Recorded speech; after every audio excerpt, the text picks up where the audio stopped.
Good evening, everyone. Yeah, so hi, I'm Rupa Jagdish here. Yeah, I'm your host for the day. So I'm very excited to host this exciting session for the evening. Joining with me is my co-host Aaron. Okay, so we are delighted to welcome each one of you for this session on Discover Europe. Okay, so this is brought to you by FES, or Fragomen Educational Services. So thank you everybody for being here. Good evening once again to everyone, and thank you all for joining us. So we have this is a session about Discover Europe. Okay, so I know a lot of people are very excited to know about what is US, so what is Europe. So let me start with a brief introduction. So this presentation is done by Fragomen Education Services, or FES. So we are a premium education consultancy providing study abroad educational services tailored to meet both students and working professionals who aspire to pursue the higher education abroad. So our offices are strategically located in various metro cities like Kochi, Bangalore, Chennai, Hyderabad, Pune, Mumbai, and Kolkata. And we are committed to helping you achieve your dream of studying abroad. Okay, so we have extensive network and deep expertise, and we are focused on equipping you with all the tools that you need to navigate your ever evolving landscape of international educations. Whether you're dealing with the complexities of application or the challenges of adapting to a new culture, we are here to support you in every step of the way. Okay, tonight we have this session on Discover Europe, which is designed to offer you a comprehensive insight into studying in Europe. We'll explore various opportunities that are available in Europe, the unique cultural experience, and the practical tips to make your journey to study in Europe more enriching and exciting, and of course, a very smoother process. Okay, so it gives me like immense pleasure to introduce our guest of the evening, Mr. Sunil Kumar, who serves as a expert in the Europe destination. Sunil has around 15 years of experience in Europe destination, and he can give you a lot of insights into how this process has to be followed. He has a career through which he has garnered knowledge and experience in the realm of studying abroad. So Sunil will give you a deeper insights into this topic. He will cover everything from the kind of universities you can target, the distinctive cultural experience, and offering practical advice to enhance your journey. So please join me in welcoming Mr. Sunil Kumar. So we hope this session is very informative, and it will give you a lot of updates for studying in Europe. So I would also like to tell you, once we have done with the session, we have a Q&A session where you can put your questions on everything that you know about study abroad. So without wasting much time, I just hand over to Sunil. Over to you, Sunil. Thank you so much for the brief introduction, Rupa. And good evening, everyone. Thanks for joining.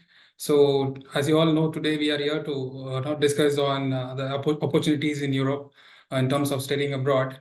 So, before getting into the subject, I would like to give you some insights. See, as you know, everybody's life studying abroad, making this decision is a very vital decision. So, basically, if you ask me, probably a couple of years, like 10 years before, any students who was interested to study abroad, okay, they had only few countries as an a destination, as a mindset. Okay, basically, if you ask any Indian students going abroad, they would obviously select mostly English-speaking countries like US, UK, Australia, Canada, New Zealand.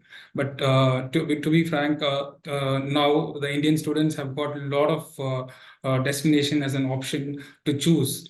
So today we are going to discuss now why Europe is playing a very major role in terms of studying abroad as a destination. So let's get into this. So we'll discuss on various factors, how to select a university, select a country, because Europe itself is a very huge continent. So you have almost 44 countries inside. So let's discuss on all these factors. Hopefully, this event will be a very meaningful session for everyone. Let's get started with that. So as you all know, I would like to give an introduction about basic geographical about Europe. Okay, so Europe, as you all know, it is one of the third largest continent in the world. So Europe has got almost 44, or probably I can say states, 44 countries, in which there are around 27 to 29 Schengen countries, and you also have 10 common independent states and 7 Scandinavian countries.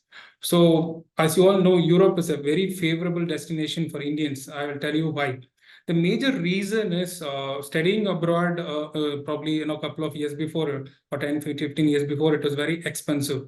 But Europe has changed the perspective of studying abroad. I'll tell you the major reason is when it comes to studying abroad, specifically Europe is a destination where anybody can study abroad. With the logic behind this is like, so when it comes to Europe, you have an opportunity to do an education, let it be bachelor's or master's or any program with affordable cost.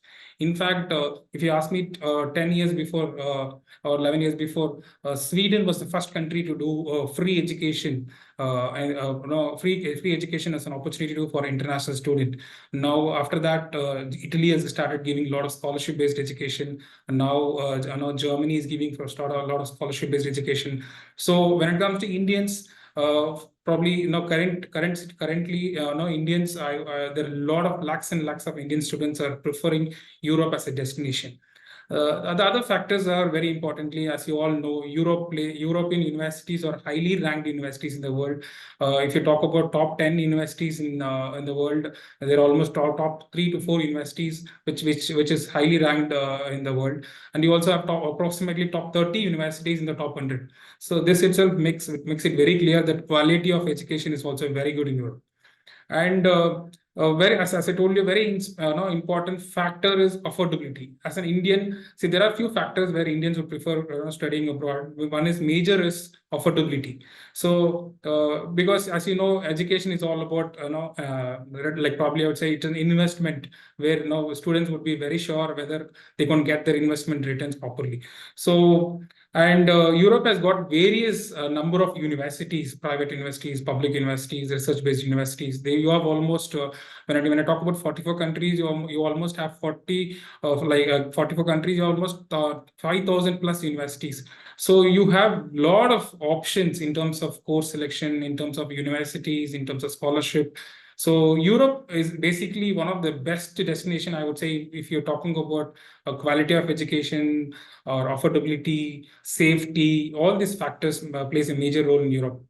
And so I just wanted to give you a basic insight on the European education system before I could get into the topic. So European economical area, they follow education system, a standard education system, which is a part of, it's called Bologna process, where they follow one education system in all the 27 Schengen countries.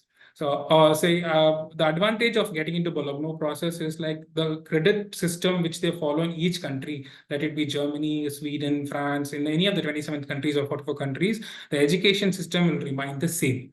So what happens here when the student gets into Europe for a bachelor program or a master program, he has an opportunity to transfer his every year or each semester to any of the country.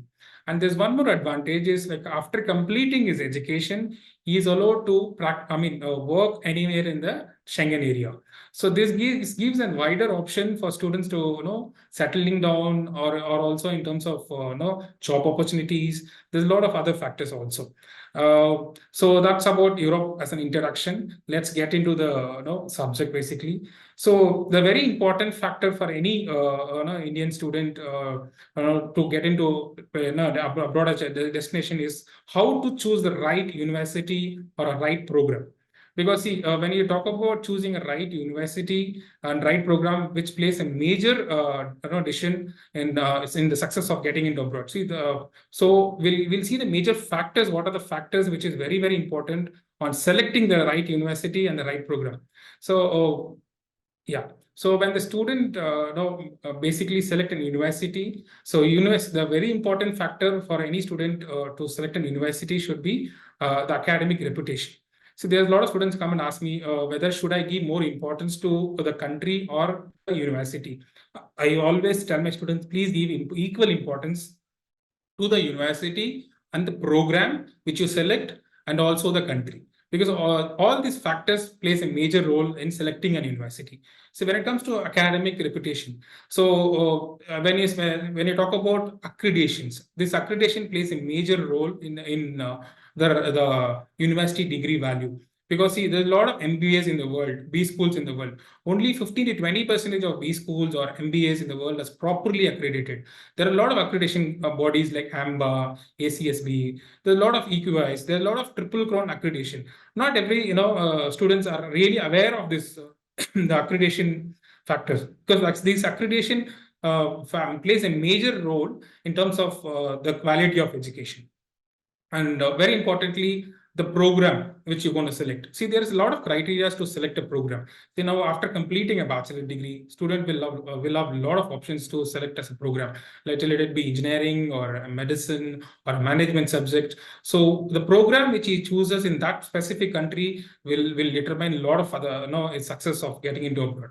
So program offered is very, very important. Is it a 3 years degree or a 4 years degree? What are the exchange of programs options available inside the program modules? These are very, very important factors. And as I told you, they follow a credit system. So when it comes to any European program, the credits is also plays a major role in that. And a lot of students applying for masters, they should also look into the option called electives. See, when you go to general masters, like let's say computer science, so they will also have electives to choose from the master program. So choosing a right program also plays a major role in this. And as you know, Europe is a very vast country. So you should also give importance to the location and the culture. Because when you talk about Europe, Europe is everybody thinks like Europe. When I talk about Europe, it's going to be very freezing, climate. No, you have all 3 seasons there: rainy season, summer, everything. So you should know which country to choose, which is going to suitable to the student, basically on this medical grounds and everything. So basically on location and culture also plays a major role in selecting a university or a country.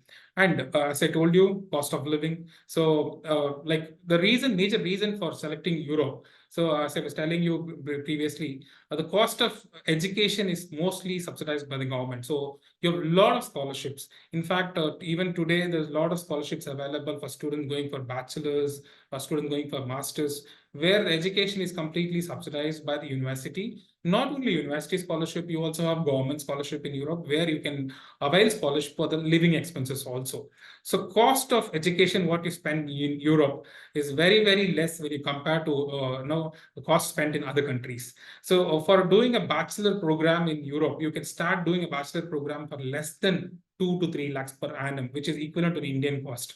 So even for a master program, you have an option where you can do a master program starting from 5 to 6 lakh. It goes up to 30 or 40 lakh, depends on the country you choose in Europe. So the cost of living and tuition fees plays a major role. These are the major factors which definitely a student has to look into that. And yeah, obviously at the end of the day, we all go for higher education, basically to get employed or to get into a job. So when you look into a university or a university college, you should also look into the employment ratio. What is the employment ratio that the university or the college holds? That also plays a major role. And apart from that, while doing education, while doing his bachelor's or master's, what are the opportunities in terms of internship, whether he gets a paid internship. So there's a lot of European countries which gives a lot of internship opportunities, highly ranked universities which gives even paid internship where the student can earn while studying education. So this employability is also a major factor when you talk about going abroad for education. Yes, so there's one more important factor is research and campus facility. Because see, now when you talk about technical subjects, you need to definitely have enough facility to do your research facility. So if you talk about Europe, Europe has got a lot of research-based universities and technical universities where you have students can have enough facility where to do research for the master program or for a bachelor program. It gives hands-on experience because when you talk about going abroad for education, most of your education will be practically taught. So in that case, you will definitely need to have enough facilities. So definitely European universities have got a lot of research facilities because European governments, specifically a lot of country governments, is giving a lot of funding, no, allotted specifically for research and probably all these things. But and very importantly, as you all know, science and technology pioneers, and I would definitely say Russians and Europeans are pioneers. You take the Nobel Prize winners. Basically, I don't know whether all of you have heard about, like Sweden is the country which is basically nominates Nobel Prize winners. So there's a lot of organization in Europe where it gives a lot of funding for research-based education. Yeah. So as you all know, like everybody had asked me, like if you talk about going abroad for education, specifically from Europe, will language be a barrier? So definitely you should clearly understand that Europe is a destination. You have a lot of countries where there are English taught programs where the complete education will be taught in English. So, and you also have no universities where it will be partially taught in local language and also in English language. So any student who is looking Europe as an option definitely should go through the program detail, whether it should understand whether it is completely English taught program or local language programs. And apart from that, yeah, as you all know, when I say Europe, student will ask me which country should I choose for, or what are the options do they have? No, which is the favorite destination? So see, when you talk about selecting a right country in Europe, it purely based on the course what you want to select. Let's say now I have a lot of my students who are asking for medical programs, or a lot of my students asking for master program. Let's say Europe as in country, Germany, Italy, France, Denmark, Norway, Netherlands. These countries are meant for doing master program. The reason is these countries have got a lot of highly ranked universities, which is even top in the top 100. And here the education, as I told you, you have a lot of scholarships available. So it is all about the student affordability and student marks. So based on all these factors, I think the student can definitely have an option to select the right university and the right program. Let's move to the next slide. So I've just given you the university details, which is highly ranked. You would have heard about all these universities. Like when you talk about Sweden, Sweden is one of the amazing country where it's meant for programs going for biotechnology, biomedicine, cancer genetics. There's a lot of this Chalmers, Uppsala, Gothenburg, Karolinska. These are all, I would say, top 30, top 40 in the world in terms of subject. And as you all know, Germany is one of the highly preferred destination for Indians because Germany does give free education where you can do an education lesser than 50,000 and 1 lakh. But it's highly competitive as well. But yeah, German has also got pune universities. These are highly ranked technical universities in Germany. And yes, Netherlands is also one good country. You also have a lot of highly ranked universities like TU Delft, Rotterdam, University of Radboud, all these universities. And yeah, when you talk about other countries in Europe, also you have Poland, Italy, Latvia, Lithuania. These countries does not have much prerequisite when you compare to countries like Germany, Sweden, Netherlands, France, because these countries do not have much prerequisite like writing in IELTS or GRE, GMAT, and all these prerequisites. And today, when you talk about Poland, Italy, the cost of doing a master program, a bachelor program starts from minimum 3 to 4 lakhs, which is even lesser than Indian cost. So definitely, these are the universities which students can definitely look into that. Okay, let's go to the next slide. So now next comes the admission process for Europe. How does it work basically? See, as I was telling you, each and every country in Europe will have a different admission process. Not every country, they don't have a standardized process for admissions. So, like as I was telling you, Germany does require a lot of prerequisite when it comes to bachelor's degree because they don't accept our Indian 12th standard. A student who has completed his higher secondary 12th standard can go to a bachelor degree only after 13 years of education, which means student will have to spend one more year in Germany to do a bachelor program. But whereas other countries like Italy, Poland, Latvia, France, they can go directly do a bachelor program once the student has completed his higher secondary year, that is 12th standard. And yeah, as I told you, admission process will differ. Basically, some universities will have online applications. Some universities will also have hard copies, where the student will have to courier the documents to the portal. And there are some universities where the admission process will happen in a certain portal, which is recognized by the respective government, like UniAccess for Germany and Studia for Sweden. So it depends on the country. Yes, very important factor is time. Let's assume the major intake, as you all know, for Europe will be Jan, and you also have a September intake, and you also have mid intake. So you should know when to start your application process. When is the time for applying for scholarship? Because there are two deadlines. One is for the university application deadline, and another one is scholarship deadline. So you should know which one, when, and how to start this application process.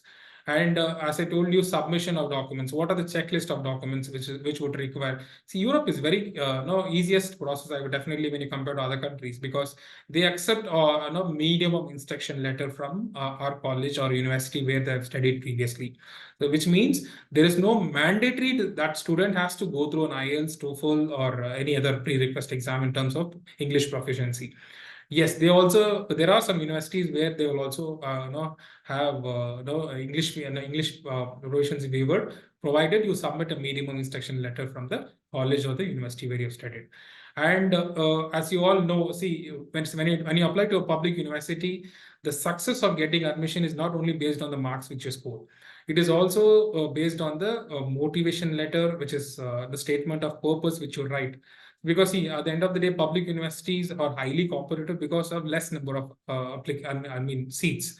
But to get through this success, getting into these universities, there are a lot of other factors plays a major role. Because as you all know, it is not that these German universities or Italian universities, there's not that only Indians apply. There are students applying from across the globe.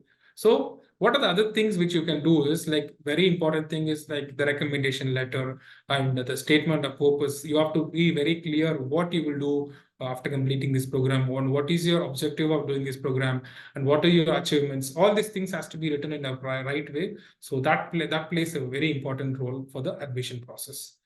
Let's go to the next slide. So what are the admission requirements? So again, as I told you, there are 3 intakes majorly in Europe, wherever you go. The major intake will be September. 90% of the universities will be open for September, but you also have options where you can apply for January and also for April intake. But yes, now what are the duration of the program? See, bachelor degree will be minimum 3 years to maximum 4 years. So as I've already told you, each semester you will be considered as 30 credits. So for master program for 4 semester, it will be 120 credits. For a bachelor program, it will be a 180 or 240 credits. So the advantages of having this credit system is like, so as I was telling you, a student who really wanted to go to Germany, but if he is not really eligible for getting into Germany, he can also choose a country where he will be directly eligible. And from there, he has an opportunity to transfer his credits to the preferred destination or the preferred country or preferred program. So that is a major advantages of this system it's called European Credit Transfer System. It is a part of Bologna process. Yes, language requirement, I have told you. The basic language requirement, if there is an IELTS, it will be for bachelor's, it will be 5.5. For master's, it will be 6.5 IELTS. But as I told you, IELTS is not going to be mandatory pre-request for applying for either for bachelor's or for master's also. It purely depends on the country. Like let's assume Germany does require IELTS. They don't accept Duolingo or other scores. Similarly, Poland doesn't require IELTS. Italy doesn't require IELTS. It depends on the program and the country you apply. As I've told you, the eligibility criteria for private or public university, the minimum criteria which they ask is 60% of above, either in 12th standard or in the higher secondary, in the bachelor degree. Backlogs, when you talk about backlogs, not more than 3 or not more than 5. So it depends on the university again you apply. That plays a major role. Yes, additional request. Yes, there are some management B schools, top universities in Europe that might ask you for a GMAT score, and there are some highly ranked universities in Europe where they might ask you for a GRE score. It purely depends on the university and the program you select. Yeah. So as I told you, scholarship plays a major role in selecting Europe as a destination. They ask me, so what is the criteria for getting scholarship and what are the scholarship which is available? There's a lot of scholarships available in Europe. As I told you, there are university scholarship. University scholarship is purely based on the student marks, student achievements, what is done, student IELTS score. There's a lot of criteria where the university scholarship is purely probably decided. Yeah, and also the time frame. You should know when to apply for this university scholarship. When you talk about Sweden, if you're applying for September intake for 2025, you should start applying before Jan 15th. So lot of students are really not aware of these deadlines of applying scholarships and things like that. And yeah, very importantly, as I told you, each and every country in Europe, basically they also have a scholarship which is sponsored by the government. So government scholarship is not eligible for everyone who's applying to the university. Government scholarship does also have a lot of prerequisites. Yes, let's assume a student who has got a less family income certificate, so definitely he will be preferred. So there are again there's a lot of scholarship where you can also get it for your living expenses, inclusive for your accommodation, for your food expenses. So there's a lot of scholarships available. When I talk about Europe, Europe is a destination where you can expect more scholarship apart from your university scholarships. And as you know, there is scholarship from DAD, Erasmus scholarship is available, Erasmus Mundus scholarship is available. Erasmus Mundus is a part of Netherlands scholarship. So there's a lot of scholarships available. So students should know when to apply, what is the prerequisite for applying, and know what is the time frame for getting the scholarship. There are some scholarship where you can apply while applying to your university application. There are some scholarship like government scholarship where you'll have to apply once you reach the destination. So this is about scholarship. Yeah. So as you all know, the very important thing is study visa and this like residence permit. So study visa also, it's very neat and clean process for when it comes to Europe. Again, as I said, it would differ for each and every country in Europe. When I talk about basically student visa, it is basically called D visa. D visa is anything more, any program you go more than 90 days, you will be applying for a D visa. So it's a national visa. So the basic eligibility, as I told you, you need to have an offer letter from the recognized university or a college where you're going to do. And there, as I told you, most of the visas are applied for European countries through VFS or through consulate. So you have to make sure that you arrange all your academic documents, which has to be notarized or apostilled by Ministry of our Education Affairs India. There is a process separately which you need to understand how it works for this legalization of documents, because legalization of document differs again for each and every country. Germany has a process called APS, where there are some universities they will ask you to have this APS certificate. APS is nothing but getting your documents legalized by the government. So there are some universities where they don't ask you for APS at the time of applying, but you may have to submit this APS certificate after you get the offer letter for the visa stage. Similarly, countries like Latvia, Lithuania, they have a process called Allo Verify. Allo Verify is nothing but once you get your admission letter, you have to submit all the documents, academic documents, your passport, everything online in the Allo Verify portal, where they will take minimum 15 or 20 working days to verify all your documents. Then only you can go for the visa process. So visa checklist, it is almost a standard, almost the same visa checklist for most of the European Schengen countries.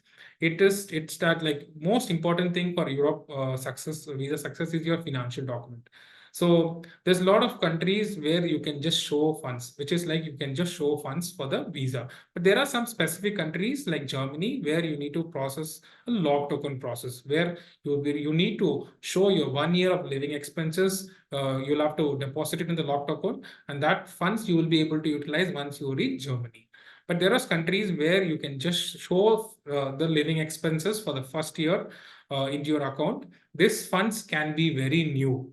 The only thing they would ask you is the account which you're showing should be minimum 6 months old. This is the basic pre-request which they ask for the financial document. Yeah. And very importantly, yes, they should also know that the sponsor document has to be very neatly framed, because sponsor documentation in terms of like if the sponsor is going to be a salaried person, the proper documentation, like pay slips or any proof on the salary that has to be provided properly. If the student parent is going to be a basically a businessman, high T's and his business proof has to be provided. And yeah, as like after you complete filling up all this documents application, you will be you can directly apply through VFS portal, where they will take you all the documentation. And once the VFS interview is done, you might have some biometric process for certain countries. So this is about student visa process for Europe. Yes. So very important question is for what would be the accommodation opportunities for students going for European countries? As you all know, each and every university, basically public university, will have their own university dormitories.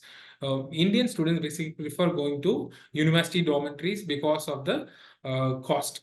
Because if you go to university dormitories, the cost of your accommodation will be comparatively lesser when you compare to taking up an accommodation outside. So, but as I told you, university dormitories are very in less numbers. So you need to apply for these university dormitories immediately once you get your offer letter, because the university dormitory availability will be very less. So apart from that, you can also have a private rented apartment outside the campus also. That is also possible.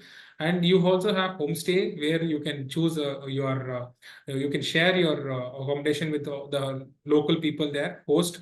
That gives you an opportunity to, interact with local people there. That is also possible. And you also have specific student residences, dormitories available outside the campus also. As I already told you, there are a lot of organization which also supports for university accommodation scholarships in those lines as well. Yes, this is about accommodation arrangements. Yeah, so very important thing a student would ask is that foreign language is required for getting a admission or to get a job in Europe? See, as I've already told you, language proficiency of English is not mandatory for all the countries. It is purely based on the country you choose. So any student who's applying for European country should understand that he should apply for the first preference should be the university should be the program should be an English taught program. Let it be for bachelor's or for master's. A lot of universities in Europe, specifically the public universities, they give you extra language training, because even though you do your education completely in English, to survive in Europe, you definitely should know basic language. So what happens here, a lot of universities, public universities, they give extra language program like German, French, or advanced English, Spanish as free of cost. So which gives an opportunity for a student to learn the local language also there. So there are a lot of advantages when you learn the local language, which gives you an advantage to do part-time opportunities, which will give you no opportunity to interact with the local people there, to know about the culture, to know about the living style there. There's a lot of advantages when you talk about knowing the language. Local language plays a major role. So yeah, that's about language and training. Yeah. So any Indian student going abroad would definitely ask you, will there be an opportunity to do a part-time job? Definitely, legally, you're allowed to do a part-time job across all the European countries. You're legally allowed to do. It depends on the country. The duration might differ. Most of the country in Europe, they allow you 20 hours per week, which is like there are some countries where they will allow you 16 hours per week. So definitely, legally, you're allowed to do a part-time job. But we see when you ask me if the student is really capable of taking care of his living expenses, he should not need not be too much worried about doing a part-time job. But yes, if the student really needs a support in terms of taking care of his accommodation and other expenses, definitely he is allowed to do a part-time job opportunities.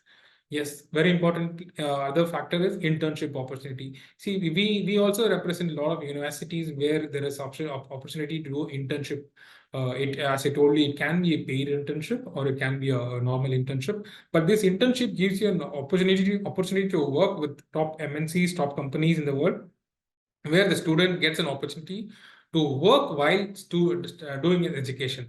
That is very, very important for any international student going abroad, because see, this gives a gateway to get into the industries there. While doing his internship, he can prove himself so that the some companies or the industries can absorb the student after completing the program. So this is very, very important for any international student going abroad. And yeah, there are a lot of organization, I told you, and in fact, universities will also have a lot of support services like placement cells. But when you talk about going to university, which is highly ranked, I would say 80 to 90% of the students get their jobs or get their internship before completing the program. But still, if the student is really not able to get into a proper internship or a job, definitely there is an opportunity where there will be a separate placement cell where the university will help them to get a job. Yes, that's about part-time and other opportunities. Yes, cultural adjustment and support services. This is very, very important factor if you talk about going to Europe, because Europe itself is a very huge country. So there's a lot of the cultural differences, language differences, climatic differences. So any Indian student going to Europe should be really open-minded to know the local language there, to interact, to know on the culture. That plays a major role in surviving the respective country, to get along with the people there. So student, as an international student, should be very, very open-minded to know about all these things, about the language, communication, and the cultural differences. Because see, going abroad for education, it's not going to be for a week's time. It's going to be a month's time or year's time. So students should be really open to know about new things, learning language and etc., to adapt to the situations there. Yeah. Yes, there is one very important thing is about your insurance coverage. So there are a lot of countries which is very mandatory. They made it very mandatory for international students to have a health insurance coverage. In fact, there are some countries where there are specified health insurance package where the student definitely has to go through the health insurance package. So there are again a criteria to get into the health insurance package. See, when it comes to Germany, a student who was less than 30 years can apply for public health insurance. Student who are more than 30 plus years, they can go for a private health insurance. So definitely, health insurance is a part of a visa checklist of document when you apply for your visa. So students should be very much keen on knowing which health insurance package will give them the right advantages or right options to survive in that country. And he can also compare on various insurance options which is available. He can do it from India also. So that is about health insurance. Yeah. So I think I've covered basically most of the points when it comes to Europe as a destination. So I think we are open with questions to go ahead. If you have any questions, please you can go ahead with the questions because we can discuss on that. Thank you very much, Sunil. That was really a very insightful presentation. I think you had covered a wide range of topics, which a lot of participants in the session would have been wanted to ask for. Okay, but still we have some questions, and I would request everybody to continue putting their questions on the Q&A. Okay, so I'll just read out a few of the questions that has come up, Sunil.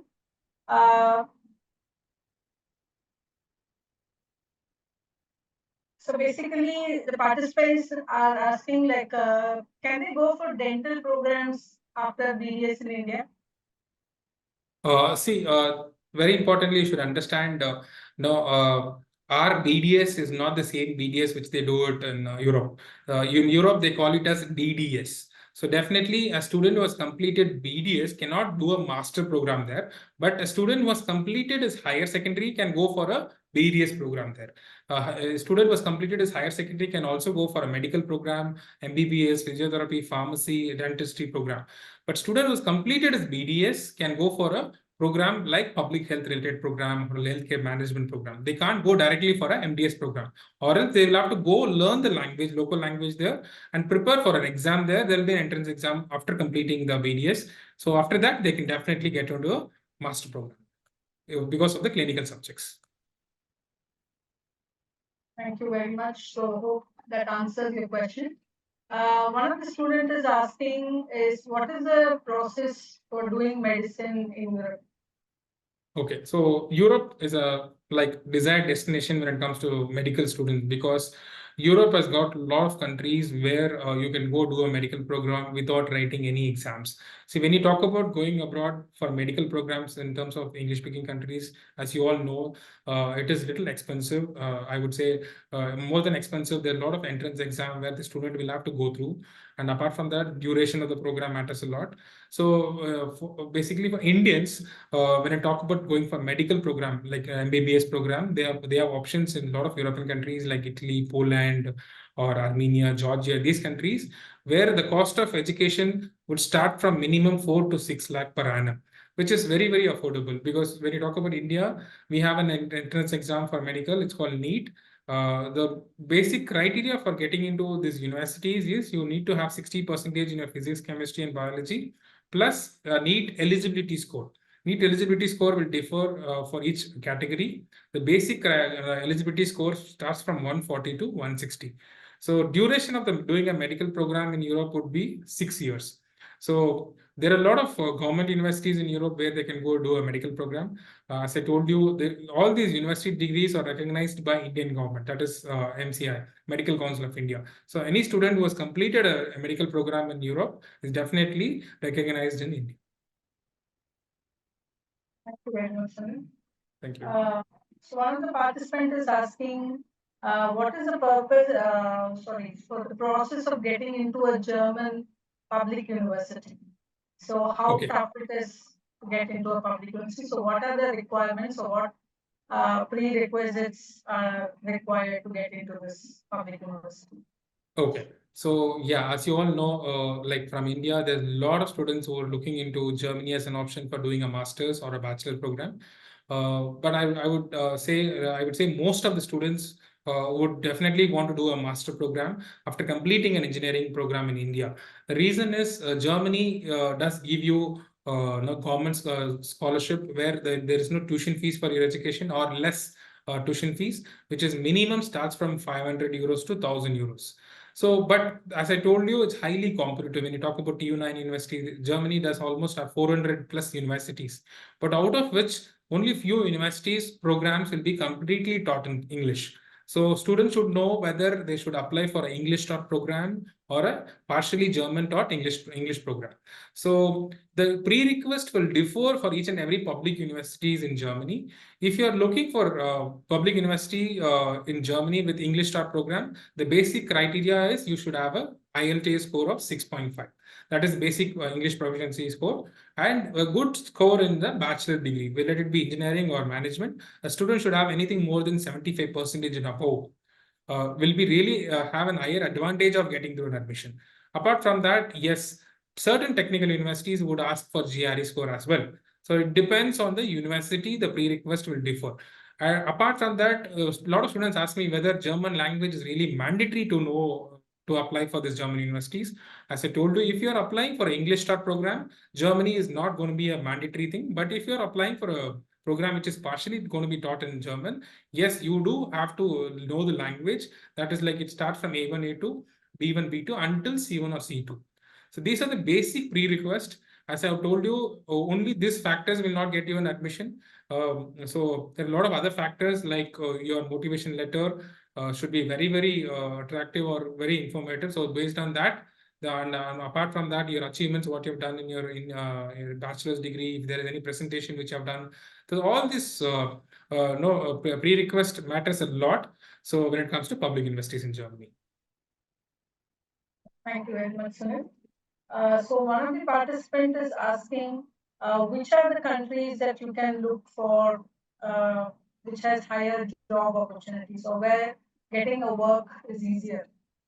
Okay, so in fact, if you recently talk about students going for a settling down option, I think a lot of students are, in fact, choosing Europe as a destination to settling down option.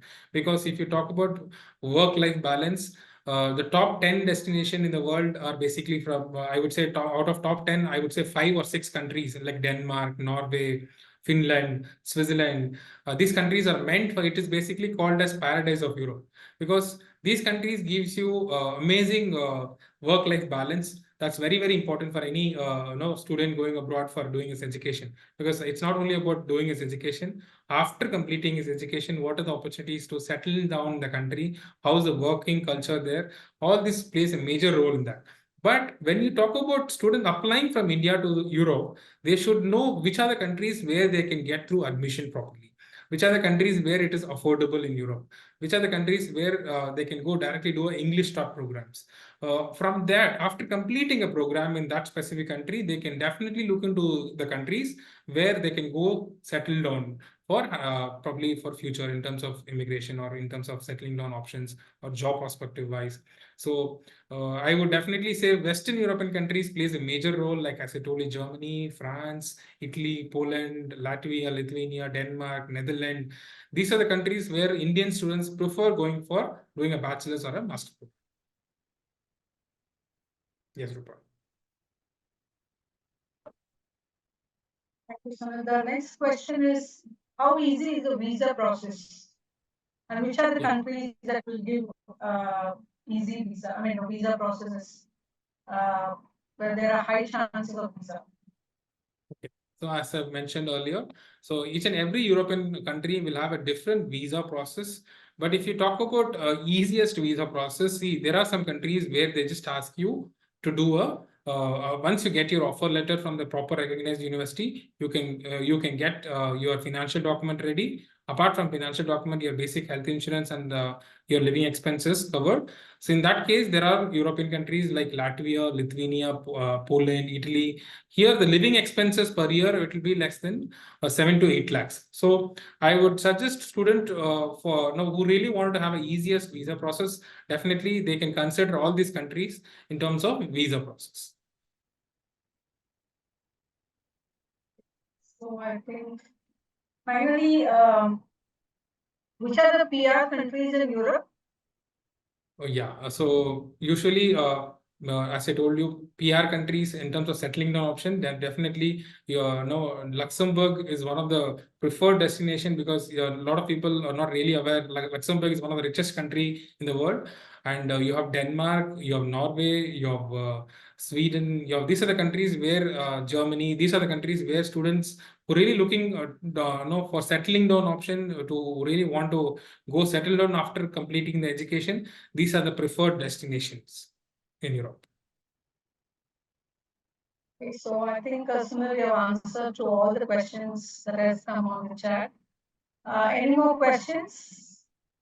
You can always put on the chat. Okay, yeah. One question is, how long does it take for a visa to come? Okay. So usually when you talk about national visa, the national D visa, it usually takes 15 working days. Maximum it will be 20 working days to get the visa approved. So if you are applying through VFS, so once the visa interview is done, so it will take usually 15 to 20 working days to get the national visa. The duration will be minimum 15 to 20 working days. Yeah, one more question is, do you help with finding scholarships as well? Yeah, so as I was already mentioned you, if it's going to be university scholarship, it is along the process of application, where we will be able to, as a Fragomen, we will be able to help them on the scholarship as well, because university scholarship is purely based on the student profile and student marks, student score and everything. So this scholarship can be definitely applied through us, where we will be applying for the student with the university application. Where there will be a deadline separately where you can apply for university scholarship. We will let them know what are the prerequisites for applying for the scholarship. Once the student gets the offer letter confirmed, they will also give the scholarship details to the student as well. The audience are satisfied with all the answers that you have given, Sunil. So thank you very much once again. And thank you all for your participation. So it was a great session, and thank you for all your great questions. I hope this session was very informative and helpful to you. You can get in touch with us. So this is just the one of the platform where you can get in touch with us. So we have other platforms where you can connect with us if you have any more questions, or if you want to know more about Europe or about the process. You can always visit our website, or we are available on all social media platforms. So I encourage you to all come and get all the information and assistance that you require to make your study in Europe very enriching and enlightening. So thank you all once again. Thank you, Sunil. Thank you so Bye much, bye. Rupa. Thanks, everyone.